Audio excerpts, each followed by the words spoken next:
Hey everybody, welcome back to Honeycomb Manila. My name is Kayo and I'm here with... Hi guys, I'm Dave.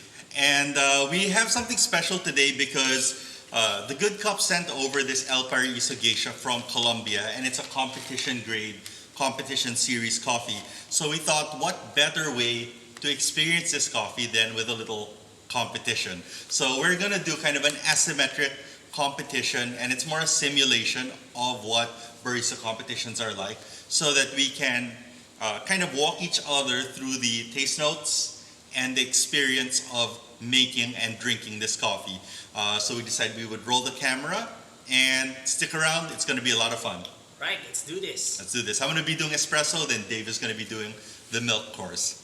Let's go. Are you ready, judges? I'm trying to be judgy here. Okay. All right. All right. And time. Good afternoon, Dave. Welcome to Honeycomb Manila. I'm very happy to serve you. Today we're going to be having a coffee from Colombia, and it's a Colombia Gesha farmed by Diego Bermudez. Now Diego has gotten a lot of success over the last few years with his award-winning coffee, and it's very much my pleasure to serve it to you as an espresso. Now one of the things that makes this coffee so unique is Bermudez's double or anaerobic fermentation. So you've actually heard of anaerobic fermentation over the years, but what he's doing different is kind of this double process where he ferments it twice. And what you have with as a result is a coffee that is both a natural process and also a wash process without really being a honey process. So it's a new experience that we're gonna have. And the way that that works is that they pick the coffees, they pick the cherries, and then they put it into a vat, which they evacuate of all oxygen, and let it sit there fermenting for 2 whole days or 48 hours. In that time, the anaerobic process really brings out the sugars in a way that we would usually taste in a natural process coffee. But after those 2 days, they then drain the vat, remove the coffee from the cherry as you would in a wash process, and then put the whole thing back into the vat and ferment it another 48 hours inside the vat, inside the anaerobic chamber. And what you have is kind of this multi-level texture, all these different sugars that are fully realized through this process. And because it's fully natural, they only use water and the vat. I would like to say, and I like to believe, that this is very much just a concentration and accentuation of the natural flavors in this beautiful Colombia Gesha.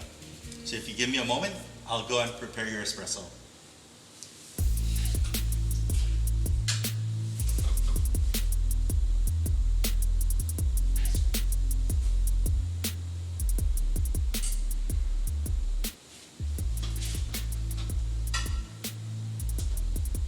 Our coffee today is being ground on our Barista 270, and the Barista 270 is not always perfect for espresso, but I've actually modified it to grind espresso.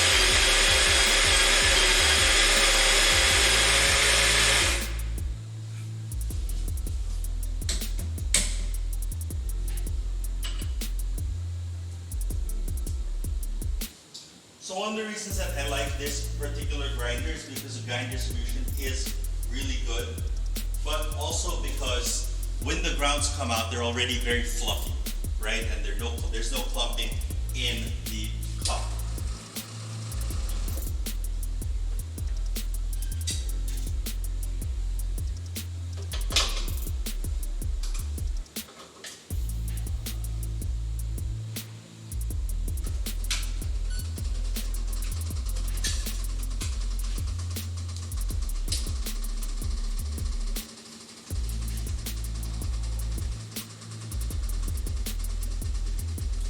Espresso is now being pulled on the Decent Espresso. I've designed a profile specifically for this coffee where there's a long pre-infusion of about 8 seconds with a flow rate of 3 milliliters per second. And then there's a long rest for 10 seconds. And then the shot is pulled relatively fast at 9 bars after that rest, our final output is going to be 44 ml for the 18 grams of coffee that we put in to begin with. Our total shot time is only 34 seconds.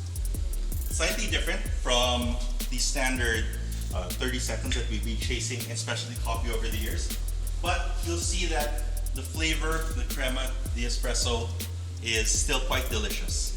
So the first thing I want you to do is to smell the coffee. So you can pick up this cup with two hands and bring it to your nose. I selected this cup because of the large surface area, and this will accentuate the aromas and the sweetness of the cup as it goes into your mouth. Now you can put the cup down, take your spoon, and stir the coffee about 6 to 8 times.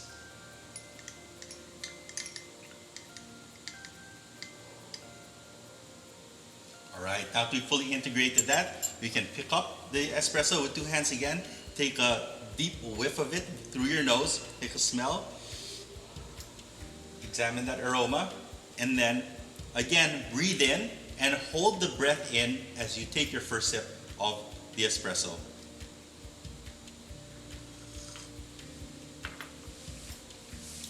Now on the aroma, you'll notice that it's very much this deep cacao flavor, layered cacao nibs and white chocolate. And then on the sip, immediately, you'll find that there's this very arresting flavor, deep arresting flavor of passion fruit and a big fat red strawberry. And then throughout the sip, you'll experience some pineapple acidity, which serves up extra layers of excitement. And then finishing it out, we come back to that cacao flavor, which stays with a nice long lingering finish. Now, all of those layers of flavor are elements of the terroir that have been brought out by this double anaerobic fermentation. The theory is that we are losing some of these flavors to the breakdown process when oxygen breaks down and allows for some of these flavors to be lost. And the double anaerobic fermentation has created a process where we get to keep those flavors and enjoy them. And I feel that this is very much true to the nature of specialty coffee and what it's been come to be known as the third wave, which is integrity. Integrity to nature, integrity to the farmer, and integrity to just, the barista being able to make and serve the best cup of coffee possible. So that's it, that's my time. Enjoy your coffee. Time. Alright, time. Hi everyone, hi Kayo, I'm Dave from the Philippines, and today I will be showing you the presentation for the milk beverage. Okay, so we're going to make it a little bit different because we're going to evaluate the appearance of the latte art and also the taste profile, since we're using the same coffee, which is the Colombia El Paraiso, roasted by the Good Cup Coffee Company. Alright, I'm gonna serve you some water first. Okay, I'm gonna prepare the coffee. So I'll be using 23 grams of coffee, extracted at around 25 seconds, with 30 milliliters.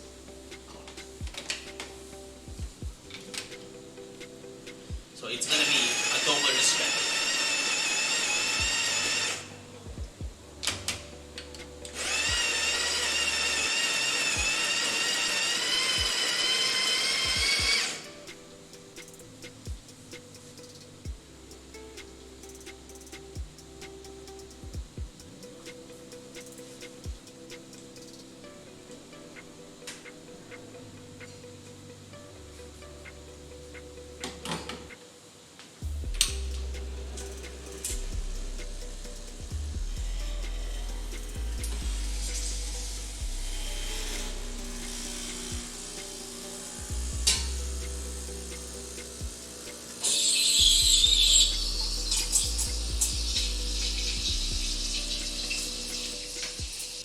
So right now, I'm steaming the milk at 140 degrees Fahrenheit.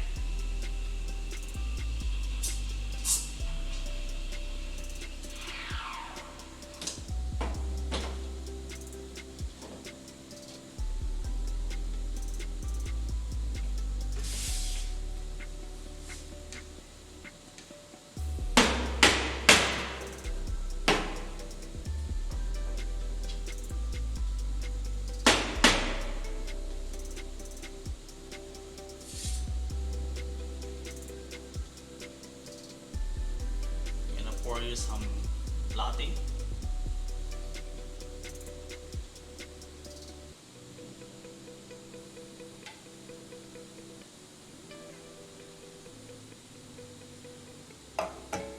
Here's your coffee. Enjoy. Okay. So while you evaluate the coffee, I'm gonna clean the station.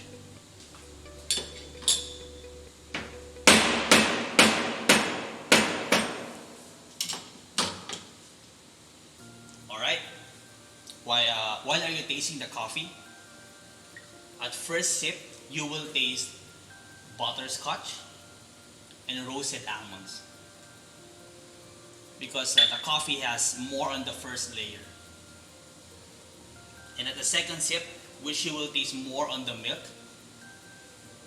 the fruity flavors will come out. You will taste grapes and strawberry. Thank you. Please enjoy your latte.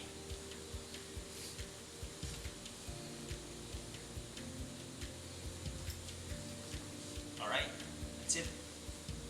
Di ko call ng time? Time. So magulat natin.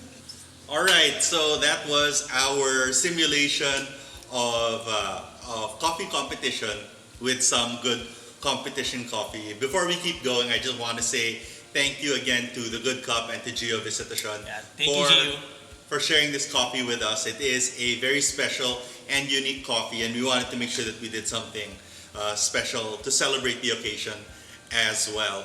You can always order coffee from the Good Cup online. They have a website, and you can follow them on Instagram. I think it's the Good Cup Coffee on Instagram, I think.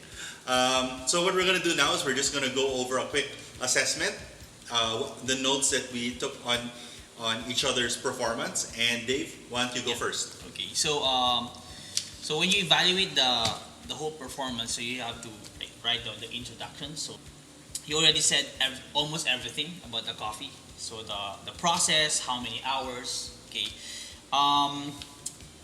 About the taste profile, okay, you got everything, like the cacao, passion fruit, strawberry, okay, and the pineapple acidity. But I tasted more of like the fermented taste, like winey. So I get like put the flavors in there. Okay. How about my performance? So before we go on to that, that I missed mouthfeel. I realized afterwards that I had missed mouthfeel. And usually when I go into mouthfeel, that's when I go into that profile of wininess, because it's so characteristic of both the balance and the flavor. Okay. It does have that intense wininess, fermented taste. For a coffee that is that isn't a natural coffee, a traditional natural coffee. I also realized that in terms of workflow, I didn't demonstrate cleaning. I had focused very much on flavor and customer service, which is kind of a flaw on my part because I'm only used to practicing for the Brewer's Cup, which doesn't involve a lot of those technical workflows. So if you watch the video, you'll see that I'm actually very loose in those aspects with tamping, and it's not as methodical as it should be. So those are things I also notice about myself. Also, just noticing that I missed out on that descriptor of the balance and the mouthfeel of the coffee. For you, it's always difficult for me to judge Dave's latte art because I'm not good at doing latte art myself, but I do understand the rules and the concept behind it. So we base it on three main criteria: symmetry, contrast, and clarity. Yes. And I scored all of them as excellent. It's not uncommon for me to see excellent latte art from Dave. If you watch any of our workshops or any of our videos. How was the taste? But the taste was very spot on with the butterscotch, and then the roasted almonds was present. It's not so familiar a flavor to me in particular, but I thought the butterscotch was spot on both in the flavor and in the mouthfeel. of the coffee. Except you didn't mention that that would be an element Yeah, of the yeah. mouthfeel. Um, I did also taste. I enjoyed that there was a descriptor for the different levels of the milk drink. What you taste in the first sip, taste in the second sip, and the explanation of why. So I find that that's something that's missing in a lot of barista presentations. Is that they'll say in the first sip you'll taste this, in the second sip you'll taste this, in the third sip you'll taste this, but they never say why. And you said why. And I thought that that was very helpful and something that a lot of people could learn from. In terms of tasting notes, I did like all of I mean, I did taste all of the tasting notes. I just had some additional flavor that I got in this beverage, which was watermelon. And it's something that we didn't get in the espresso in the past because it didn't have the dilution, right? Or sometimes we say dilution, but I think the correct word for this is dilation, right? That it's opened up and you're getting more experience from that opening up and integrating some fat and extra sugars into the drink. Overall, very interesting. It's a very interesting coffee, and it was a good way to experience it. You know that the flavor profile would change so much with the introduction of milk. Yeah. All right. Ikaw, like, how did you feel about the setup of the format?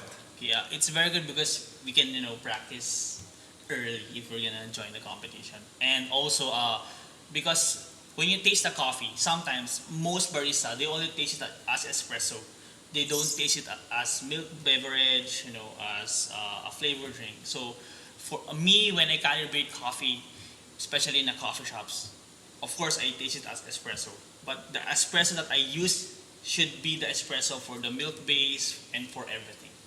It's a little bit scary when you have competition coffee to to do simulations like this because the calibration is so difficult. Yes, yeah. And there are a lot of things that can Expensive. go wrong, and it's expensive. And we only have a small bag. We're lucky that we've been through so much of this that we know what to do in those circumstances. But this is a fun thing I think that a lot of people can practice with. I don't know, maybe you guys can let us know in the comments if you like the format, if you want to try it. I'm actually toying with the idea of maybe people want to come here and practice with us and we can mock nice. judge them. Yeah. We'll roll camera if they're okay with it, right? And then we'll put it on YouTube. So they also have a video on YouTube of them doing this. But it's a good opportunity for us to practice and maybe we can help some other people as well while tasting some really great coffees. So thank you, Dave. Thank you, Kayo. This was delicious and that was a lot of fun. Thank you guys for watching. If you are enjoying our videos, please make sure to subscribe on YouTube. Follow on Instagram. I'm at Kayo Cosio. Follow at Daily Drink Mag on Instagram and Honeycomb Manila on Instagram as well. And then you can follow along with Dave on Facebook. Yeah, just follow me on Facebook. It's Dave Dource, Dource. And we also have a Facebook group that we're very active in called I Love Coffee. It's facebook.com/group/Yes I Love Coffee. And it's just a great group of coffee lovers and a lot of experts and roasters there as well. And if you have any questions, you can ask them there or you can ask them in the comments below. Be glad to help out and answer anything that you want to know. All right, my name is Kayo and this is Dave. And we wish you guys good health, good luck, great coffee, peace.